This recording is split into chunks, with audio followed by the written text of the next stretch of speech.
the end user journey is important. And so for them, from the moment they're enrolled in the student system or enrolled in Workday or whatever HR system or whatever it is, that data will flow into RightCrowd. We'll then recognize that person needs access or they request access to that area.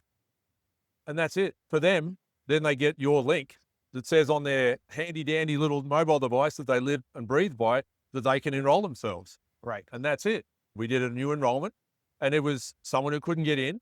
And then moments later, they've done their enrollment and then they're able to get in. So it's a seamless experience and it's a great end user journey. Absolutely. Alcatraz has the authentication at the door. Yeah. Makes it easy for people to get through, lets the good guys through, prevents the bad guys from getting through. And then RightCrowd sits in the back end, making that back end what's typically very complex and simplifies that piece. Yeah. So together, it's a great solution. Yeah. And it's interesting. There's 20 years in that little circle you drew over there of my life has gone into making that all that complexity. But the beautiful thing is now having these devices, your device on the other end, that's what the administrator and the corporation wants. They want that great experience. They walk up, whoop, door opens and it's done.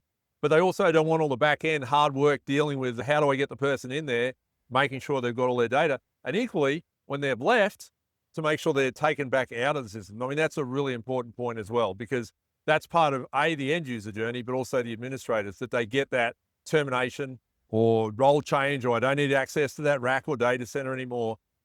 Get that taken back out of the system as well. Those systems that we're talking about, whether it be HR or the access control system, the complexity around connecting to all those solutions together so that we get that proper credential, so that we know this person, their identity is validated on a back end. Yeah. That's really important. You know nothing about the LMS, the learning management system, that says that I have training to be in that data center, that says I can have access to it, but it's invisible to you because that's all being handled.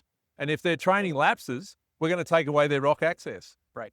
And that's going to be automatic. And then your security is 100% at that point. Job is telling people how great this all works together.